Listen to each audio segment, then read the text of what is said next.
नमस्कार हिंदुओं, ओम नमः शिवाय। आज की शिव पुराण की कथा अत्यंत पवित्र और आनंद प्राप्त करने वाली है। जो कोई शिव शक्ति को हृदय में बसाकर इस कथा को सुनता और अथवा पढ़ता है, उसकी संपूर्ण मनोअभिलाषा पूर्ण होती है। तारक दैत्य जब देवताओं को अत्यंत दुख देने लगा, तब ब्रह्मा जी, विष्णु जी और अन्य सब देवता कैलाश पर्वत में जाकर शिव जी की प्रशंसा और स्तुति करने लगे। वे बोले, हे शिवपति, हिमाचल आपका बड़ा भक्त है। उसने आपको परब्रह्म जानकर इच्छा की है कि अपनी पुत्री आपको देकर मुक्ति प्राप्त करे। अस्तु आप इस प्रस्ताव को स्वीकार करें और आपके और शक्ति के मिलन से ही देवताओं के दुख भी दूर होंगे। देवताओं की यह विनती सुनकर शिवजी हंस दिए और उन सबको अत्यंत प्रसन्न कर विदा किया। इसके पश्चात वे अत्यंत सुंदर ब्राह्मण शरीर धारण कर, हाथ में श्वेत रत्नों की माला पहने, मस्तक पर तिलक लगा, गले में शालग्राम की मूर्ति डाल, उत्तमोत्तम वस्त्र धारण कर, वैष्णवी वस्त्रों से भूषित हो, अति चतुरता से हिमाचल के घर गए। हिमाचल सह परिवार उनके आदर के लिए उठ खड़ा हुआ। पार्वती ने उस ब्राह्मण रूप की बड़ी भक्ति से पूजा की। उन्होंने पहचान लिया था कि ये शिव ही हैं। ब्राह्मण ने आशीर्वाद देकर कुशल क्षेम पूछा। तब हिमाचल ने उनसे पूछा, हे महात्मान, आप कौन हैं और किस कार्य से आए हैं? ब्राह्मण रूपी शिवजी ने उत्तर दिया, मैं ब्राह्मण हूँ और मैं पर्यटन करता रहता हूँ। मैं अपने गुरु की कृपा से तीनों लोकों को पहचानता और सब बातों को जानता हूँ। जो भी मनुष्य तीनों लोकों में कोई भी काम करता है, मैं उसे अपने मन में ही जान लेता हूँ। ब्राह्मण ने कहा, हे राजन, तुम्हारी ये प्रबल इच्छा है कि पार्वती का विवाह शिवजी के साथ हो। मैं तुम्हारे भले के लिए ही चाहता हूँ कि तुम ऐसी रूपवती गुणवती कन्या को ऐसे बुरे एवं निर्गुण व्यक्ति को क्यों देते हो, जिनकी सेवा संपूर्ण सृष्टि, देवता, मुनि, दैत्य, सिद्ध आदि सब करते हैं। उन विष्णु के ही साथ इसका विवाह करना उचित है। इस विषय में अपने भाई बंधुओं से परामर्श ले लो। यदि तुम यह कहोगे कि पार्वती को शिव के अतिरिक्त अन्य पति स्वीकार नहीं है, तो ये बात स्पष्ट है कि रोगी को कुपथ्य ही बाता है। कोई गुणकारी औषधि रुचिकार नहीं लगती। और यह कहकर ब्राह्मण रूपधारी शिव वहाँ से चल दिए। उस समय हिमाचल के नेत्रों से दुख और चिंता के अश्रु बह चले। तब मैना ने हिमाचल से कहा, हे स्वामी, मेरी बातें सुनो, जो अंत को अच्छी फलदायक होंगी। आपको यही उचित है कि सब पर्वतों को बुलाकर उस ब्राह्मण के कथन के विषय में अवश्य पूछें, क्योंकि उसकी बातें सुनकर मुझे बड़ा संदेह हुआ है। जब तक यह बात स्पष्ट न होगी, मुझे बहुत ही भय बना रहेगा। आप भी ब्राह्मण की बात पर अच्छी तरह विचार करें। यदि आपने ऐसा नहीं किया तो मैं यह घर त्याग कर वन में जा रहूंगी या विष खाकर मर जाऊंगी। मैना यह कहकर अत्यंत कुपित होकर पार्वती को साथ ले कोप भवन में जा बैठी। हिमाचल मैना का यह चरित्र देख अत्यंत दुखी हुए तथा उनके पास जाकर अनेक प्रकार से समझाने लगे। उन्होंने समझाते हुए कहा कि तुम इस प्रकार कोप भवन में क्यों पड़ी हो? फिर हिमाचल बड़े आश्चर्य में पड़कर सोचने लगे कि शिव ने यह चरित्र कैसा किया। इस दशा को देखकर हिमाचल के परिवार के सब लोग तथा नगर निवासी अत्यंत व्याकुल हुए। देवता भी आपस में कहने लगे कि क्या करते हुए यह क्या हो गया। तब सब स्त्री पुरुषों ने भगवान सदाशिव का ध्यान कर इस प्रकार प्रार्थना की, हे प्रभु, आपने जो कुछ किया वह सब लोगों के लिए शुभ हो। गिरिजा भी बहुत उदास होकर शिवजी का स्मरण करने लगी। उस समय गिरिजा की चिंता को देखकर शिवजी ने सप्त ऋषियों को स्मरण किया। शिवजी की आज्ञा पालन करने के लिए वे शीघ्र ही आ पहुँचे। वे अपने संपूर्ण शरीर पर भस्म लगाए थे और हाथों में माला लिए थे। वे अपने मुख से शिव शिव उच्चारण कर रहे थे। उन्होंने आते ही शिवजी को प्रणाम किया। तदुपरांत हाथ जोड़कर प्रार्थना करते हुए बोले, हे प्रभु, आप हमें क्या आज्ञा देते हैं? यह सुनकर शिवजी ने उत्तर दिया, हे ऋषियों, तारक दैत्य के संहार के निमित्त हमने गिरिजा के साथ विवाह करने का निश्चय किया है। अब वह समय निकट है। अस्तु तुम हिमाचल के निकट जाकर उनसे और उनकी स्त्री से हमारे विवाह के लिए कहो। यह सुनकर सप्त ऋषि अत्यंत प्रसन्न हो हिमाचल के समीप जा पहुँचे। हिमाचल ने उन्हें दंडवत प्रणाम करने के उपरांत आने का कारण पूछा और उस समय सप्त ऋषियों ने उत्तर दिया, हे हिमाचल, शिवजी संपूर्ण सृष्टि के पिता है और गिरिजा सबकी माता है। संसार की कल्याण करने के निमित्त शिवजी गिरिजा के साथ विवाह करना चाहते हैं। अस्तु तुम गिरिजा का विवाह शिवजी के साथ कर दो। इस संबंध में ब्रह्मा जी ने शिवजी से बड़ी प्रार्थना की थी तथा गिरिजा ने भी कठिन तपस्या करके उन्हें प्रसन्न किया है। तभी शिवजी यह विवाह करने को प्रस्तुत हुए हैं। जिस समय सप्त ऋषि हिमाचल से इस प्रकार की बातें कर रहे थे, उसी समय अगस्त्य ऋषि की पत्नी लोपामुद्रा तथा वरिष्ठ मुनि की पत्नी अरुंधति अरुंधति भी मैना के समीप जा पहुँचे। उन्होंने देखा कि मैना महामलिन वस्त्र पहने अत्यंत दुखी हो कोप भवन के भीतर पृथ्वी पर पड़ी हुई है। यह देखकर उन्होंने मैना से कहा, हे मैना, तुम उठकर हमारी बातें सुनो। ऋषि पत्नियों को देखकर मैना तुरंत उठ बैठी और बोली, मेरे धन्य भाग्य हैं जो आपने यहाँ पधार कर मेरे ऊपर कृपा की। आप मुझे कोई आज्ञा प्रदान करने की कृपा करें। यह सुनकर अरुंधति ने कहा, हे मैना, हिमाचल गिरिजा का विवाह शिवजी के साथ करना चाहते हैं। तुम इससे अप्रसन्न क्यों हो?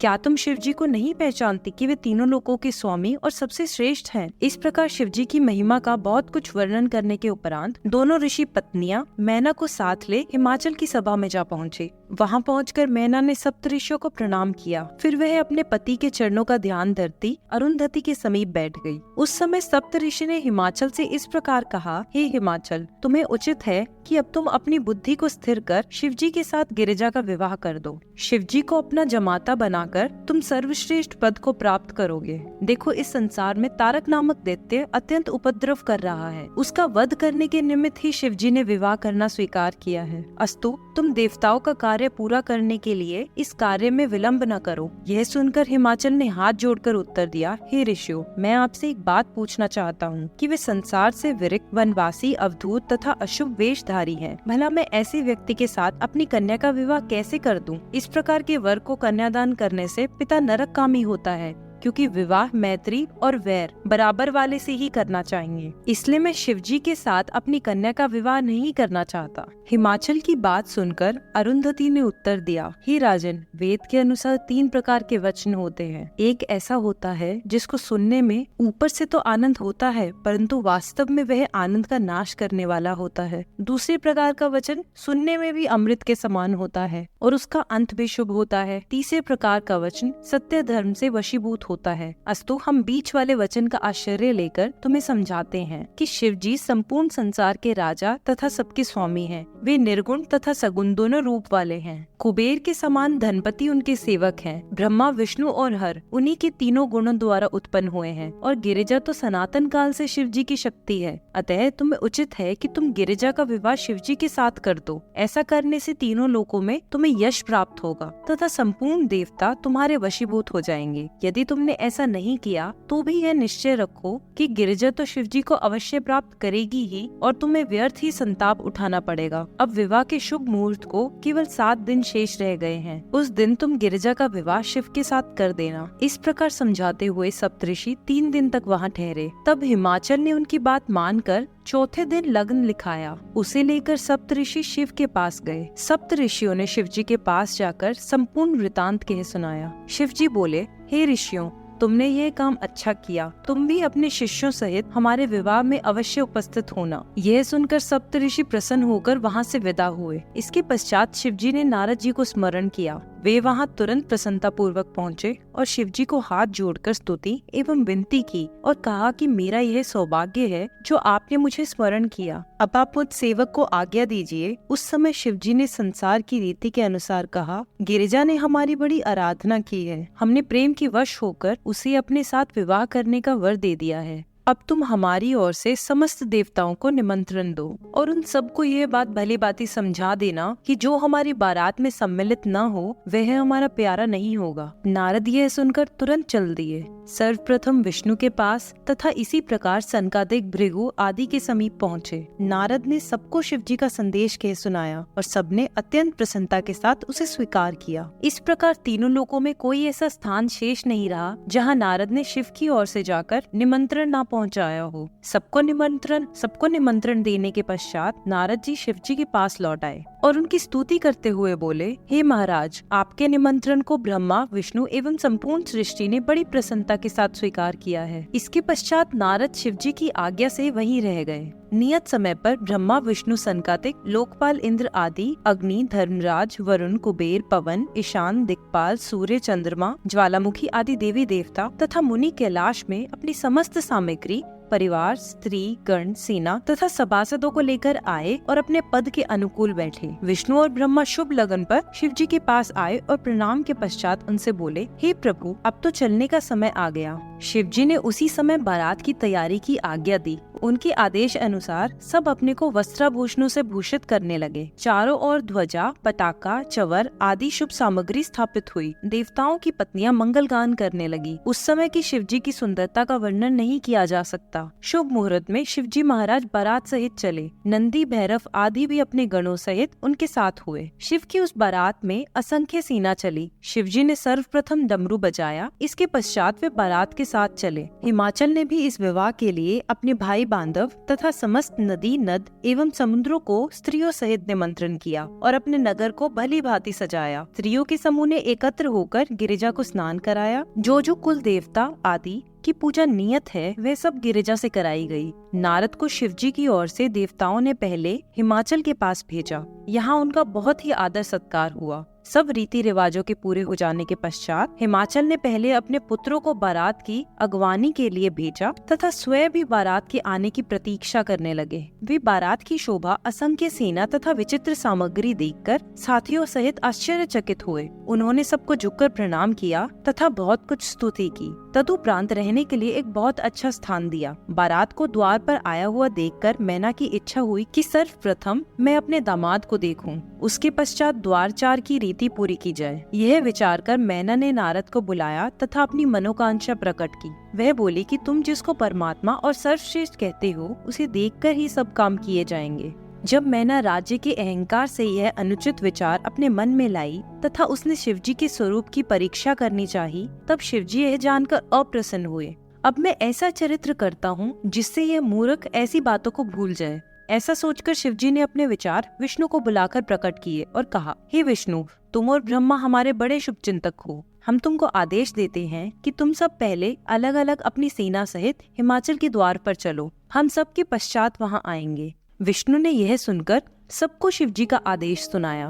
उस आदेश के अनुसार ही सब अलग अलग अपनी सेना सहित चले तथा हिमाचल के द्वार में प्रवेश करने लगे। मैना ऐसी धूमधाम से आती हुई बारात को देखकर प्रसन्न हो कहने लगी, वाह वाह, कैसी सुंदर बारात है। उसकी ऐसी दशा हुई कि जिसको देखती नारद से उसी के विषय में पूछती कि क्या यही गिरजा का पति है। पहले जब मैना ने गंधर्व राज वैशु को देखा तो नारद से कहा कि क्या यही शिव है। तब उन्होंने उत्तर दिया, यह तो शिव की सभा में गाने वाले हैं। यह सुनकर मैना बोली कि जिसकी सभा के गाने व नाचने वाले ऐसे हैं, तब वह मुझको कब दिखाई पड़ेंगे। फिर मैना ने यक्षों के स्वामी मणिग्रीव को देखा और पूछा कि क्या यही शिव है। नारद ने उत्तर दिया, नहीं। इसी प्रकार मैना ने धर्मराज, इंद्र, चंद्र, ब्रह्मा तथा विष्णु जो एक के पीछे एक आते थे उनको देखकर प्रसन्न हो पूछा, क्या यही शिव है। परंतु नारद जी बराबर यही उत्तर देते रहे कि नहीं, ये शिव नहीं है, ये सब तो शिव भक्त हैं।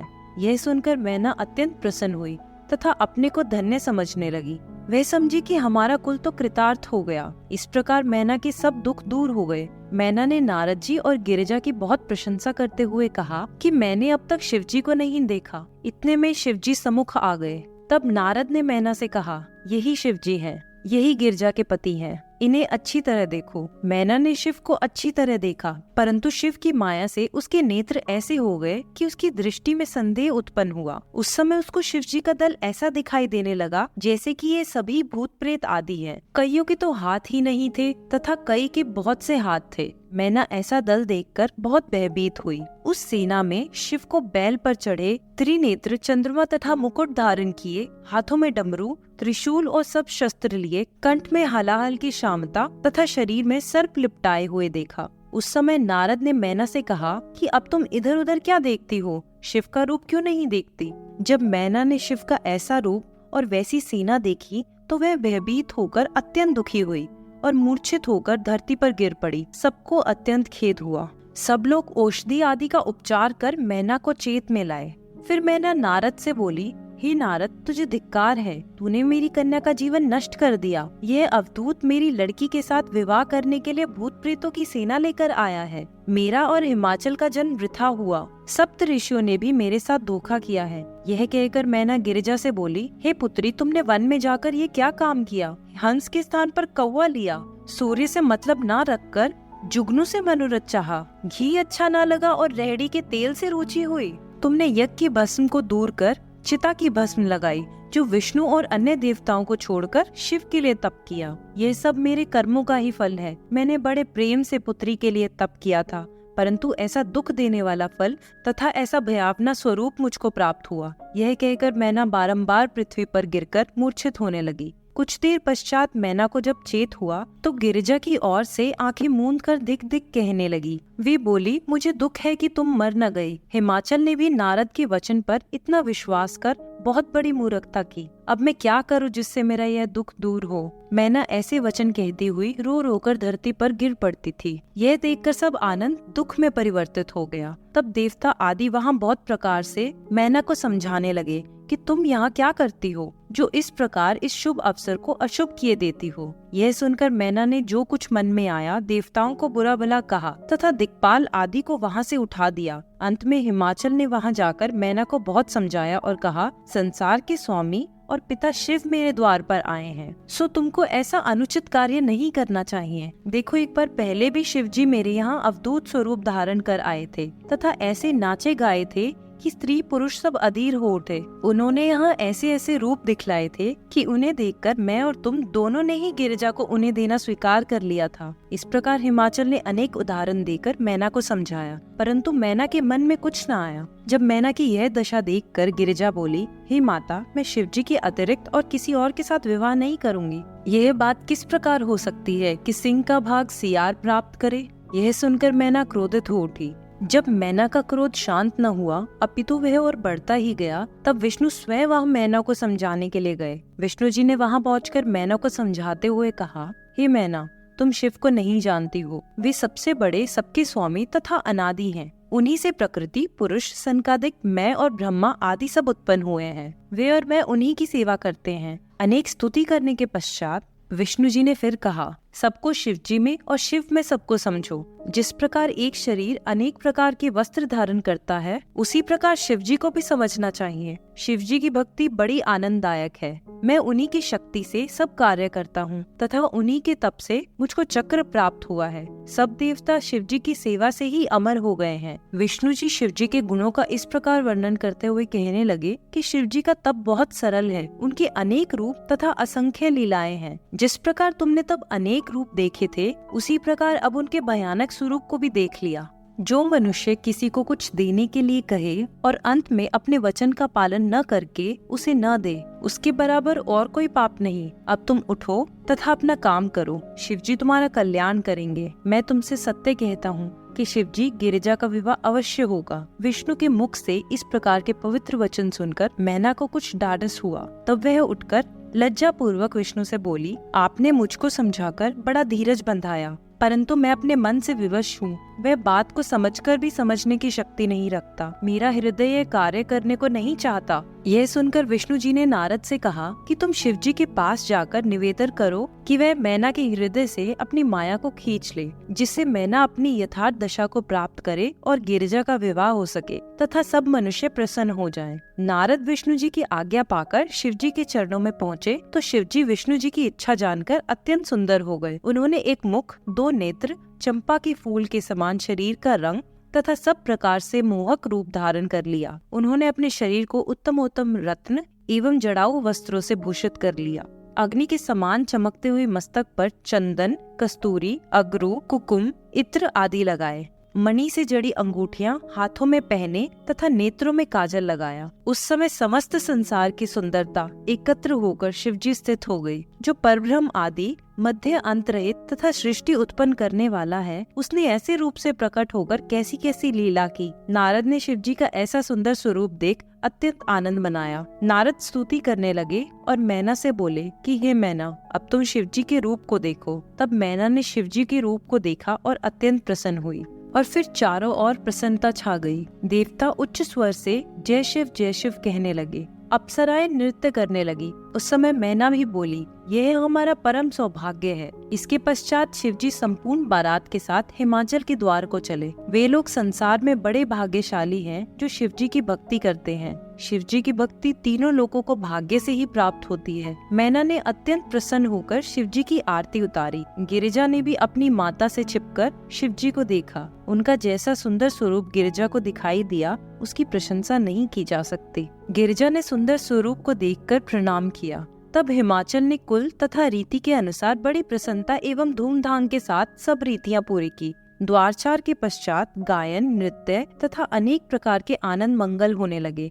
तत्पश्चात बारात जनवासे को गई। हिमाचल ने बारात की सेवा के लिए दास दासी तथा अन्य सब प्रकार की सामग्री भेज दी। गिरिजा ने ध्यान करके बारात में सिंधी को प्रकट कर दिया, जिससे किसी बात की कमी न रह गई। विष्णु आदि सब देवता हिमाचल की बड़ाई करने लगे, परंतु वे सब यह जान न सके कि यह सब सिद्धि गिरिजा ने की है। इसके पश्चात ब्रह्मा जी हिमाचल से लग्न मुहूर्त का ध्यान दिलाते हुए कहा कि अब देर मत करो। यह सुनकर हिमाचल ने प्रसन्न होकर अपने पुरोहित को बुलाया। पंडित पाठ करते हुए अनेक प्रकार के बाजे बजवाते हुए चले तथा शिवजी के पास जाकर यह निवेदन किया कि अब आप हमारे घर चलें। तब शिव हिमाचल के घर को गए। सब देवता वहां पहुंचकर उचित स्थानों पर बैठे। फिर गिरिजा को भीतर से बुलवाया। सबने गिरिजा को आते हुए देखकर प्रणाम किया। गिरिजा को उत्तम स्थान पर बैठाने के उपरांत विवाह की सब रीतियां होने लगी।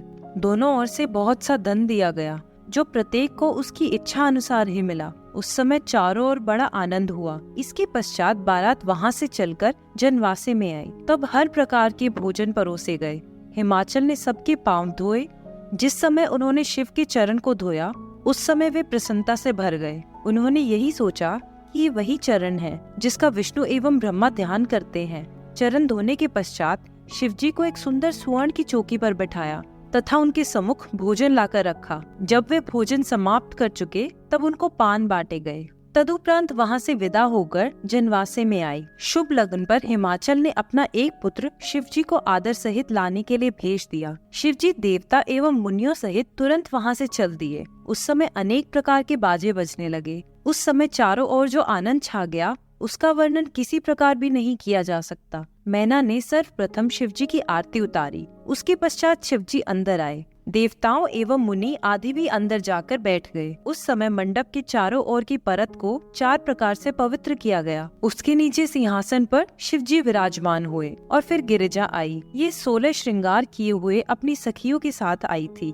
विष्णु जी और सब देवताओं ने हाथ जोड़कर गिरिजा को प्रणाम किया तथा सबने शुभ आशीर्वाद दिया। दोनों ओर के मुनि अन्य रीतियां पूरी करने लगे। पंच देवता अनादि हैं तथा पंचों को समान जानकर उनकी पूजा करनी चाहिए। जिस प्रकार वेद में विवाह की विधि लिखी है, हिमाचल ने उसी प्रकार सब रीतियां पूरी की। मैना ने बहुत महीन तथा उत्तम वस्त्र शिवजी को दिए। उस प्रकार के 2 वस्त्र गिरिजा को भी दिए।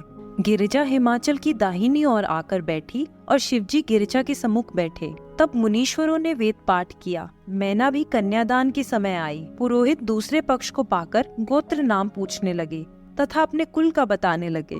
हिमाचल, विष्णु जी और ब्रह्मा जी ने कहा कि अब आप लोग कन्यादान करा दीजिए, परंतु वे लोग शिवजी का गोत्रोच्चारण न कर सके, इसलिए विवश होकर चुप हो गए। तब हिमाचल ने शिवजी से कहा कि आप अपना गोत्र एवं कुल स्वयं वर्णन कीजिए, क्योंकि बिना इसके कन्यादान नहीं हो सकता। शिवजी ने लीला करके अपने मुख से कुछ न कहा। वे चुप हो गए। यह देखकर सब लोग आश्चर्य करने लगे। उस समय सबको बहुत दुख भी हुआ। सबकी आशा टूट गई। हिमाचल का यह वचन एवं हठ किसी को भी भला न लगा। सब परस्पर एक दूसरे की ओर देखने लगे, परंतु शिवजी की लीला को कोई न जान सका। गिरिजा अपने पति के मुख को देखकर सबसे अधिक चिंतित हुई और शिवजी का ध्यान करने लगी। शिवजी ने गिरिजा की चिंता को जानकर नारद पर अपनी इच्छा प्रकट की और तब नारद तुरंत हंसकर अपनी वीणा बजाने लगे। हिमाचल अत्यंत अप्रसन्न हुए। सब लोगों ने नारद से कहा कि यह समय वीणा बजाने का नहीं है। यह सुनकर नारद जी ने उत्तर दिया, हे राजन, तुमने जो यह शिवजी का गोत्र और कुल पूछा है,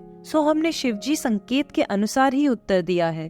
अर्थात शिवजी का कुल एवं गोत्र नाद है। शिवजी का शरीर नाद रूपी है तथा शिवजी नाद पूर्ण है। शिवजी का कुल एवं गोत्र जो ब्रह्मा, विष्णु तथा हम सब में से कोई नहीं जानता, कौन मनुष्य बता सकता है? तुम तो मूर्खों जैसी बातें करते हो। शिव शरीर रहित, निष्कुल, सकुल, अगेन तथा सगोत्र सब कुछ है। अब समय बीता जाता है, इसलिए तुम कन्यादान कर दो। तब हिमाचल ने उसी समय कुश एवं जल लेकर कन्यादान कर दिया तथा गिरिजा का हाथ शिवजी के हाथ में पकड़ा दिया। शिवजी ने गिरिजा का हाथ पकड़ा, सो यही विवाह पद्धति लोक में प्रसिद्ध हो गई। उस समय सब आनंदित हुए। तदुपरांत पुरोहित गिरिजा को शिव के वाम भाग में बिठाकर हवन करने लगे। उत्तम रीति से भंवरे पड़ने लगी, जिनको देखकर सबको आनंद प्राप्त हुआ। तब शिवजी ने ऐसा चरित्र किया कि भंवरे पड़ते ही गिरिजा का एक अंगूठा कपड़े हट जाने से ब्रह्मा को दिखाई दे गया। ब्रह्मा ने भावी के वश होकर उसको काम दृष्टि से देखा। यद्यपि उन्होंने अपने को बहुत संभाला, परंतु उनका वीर्य धरती पर गिर पड़ा। उससे असंख्य बटुत एवं जटाधारी तेजस्वी उत्पन्न हुए। वे सब ब्रह्मा की स्तुति करके खड़े हो गए। शिवजी को उनको देखकर अत्यंत क्रोधित हो त्रिशूल उठा लिया। जब सबने मिलकर शिवजी की विनती की, तब शिवजी बोले, हे ब्रह्मा, हम अप्रसन्न नहीं हैं, तुम सुख पूर्वक अपना कार्य करो। तब उन्होंने उन सब बटुओं को सूर्य को सौंपकर कहा कि तुम सब इनकी सेवा में रहो। वे सब सूर्य की सेवा में ब्रह्मचारी रहकर वेद महानुज्ञाता हुए। इसके पश्चात ब्रह्मा जी ने विवाह का जो कार्य शेष रह गया था, वह सब भली भांति पूर्ण करा दिया। फिर हिमाचल ने सबको जो कुछ उचित था वो दिया। शिवजी ने उनको रत्न आदि हर प्रकार का धन दहेज के रूप में दिया। हिमाचल की उदारता से उस समय कोई भिक्षुण खाली हाथ न रहा। फिर बाकी सब तो अपने अपने निवास स्थान पर लौट गए,